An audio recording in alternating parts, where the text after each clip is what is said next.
About 8 years ago, I got news that was devastating to me. You see, up to that point, I had been very healthy, and here I was told that I had stage 4 cancer, non-Hodgkin lymphoma. As you would expect, I went through a range of emotions, with despair at the top of that list. But little did I know that I was about to embark on a journey that would ultimately lead to the greatest rescue in a person's life. First, I want to go back to a time when my life was what many would consider a picture-perfect life. A beautiful and healthy family, academically gifted children, a loving wife, and a career I could only dream of. I lived a materially abundant life, and there really wasn't much to complain about. In the midst of that, there was a growing sense of dissatisfaction within me that something truly significant was missing, but I didn't know what to do about it. I sought comfort in what I had until 2013 when I was diagnosed with cancer. At that time, I considered myself an agnostic and was actually proud to be a skeptic who only believed in things that can be proven. I am not one of those people who had blind faith, I thought to myself. I am an intellectual. But somehow, facing death humbled me enough that I was willing to examine the evidence for God. Then, I had an opportunity to pick up a book called The Reason for God by Timothy Keller. As I read it, I began to see that my belief system was not based on knowledge or thinking deeply about important questions, but it was rather shallow. I did not believe in God yet, but I came to the realization that it was not foolish to believe that there is a God.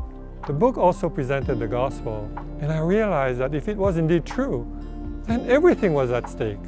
I needed to know more, so I started to read the gospels. As I heard Jesus speak, I was amazed. The first thought that came to my mind was, how in the world did I not know about this all these years? Jesus diagnosed my condition perfectly, and I had never encountered anyone like him. As I became captivated by the person of Jesus, it compelled me to learn more about him, and I started to devour Christian books and online sermons. At a time when, logically speaking, it should have been difficult for me as I was going through chemo and not knowing what lied ahead, I was feeling an inexplicable peace and joy. It really made no sense. My understanding of religion until then was that it required us to follow certain rules or commands. But I could never live up to my own standard, let alone God's holy standard that I was now reading about. I understood that a good God cannot be both loving and unjust. He has to apply justice, just like in a court of law. Where does that leave me? A lawbreaker. There is no escape for me, except that God does the unthinkable. He sends his own son Jesus to take the punishment I deserve. And Jesus amazingly saw me as being worth dying for at the hands of his own Father. But God did more than take away my sins when I repented and put my trust in Jesus. He said he would come to live in me with his Spirit in order to reveal himself to me, teach me and encourage me, and gently restore my soul.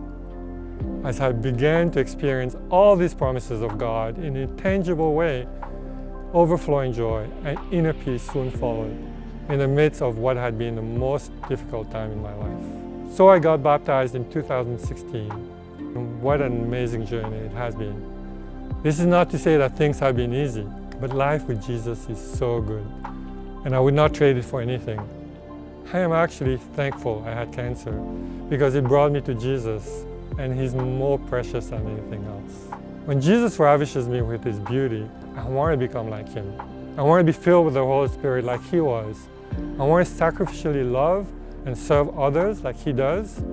I want to be bold, yet gentle and humble like him. I want to come alongside him as he brings love and restoration to other people's lives. That brings ultimate meaning and purpose to my life, and therefore tremendous joy.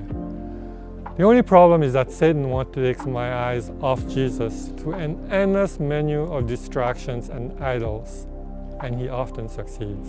God has always drawn me back to him whenever I have strayed too far. Having tasted the goodness of God, I am always reminded that nothing else satisfies in the same way. We were indeed made for a relationship with God.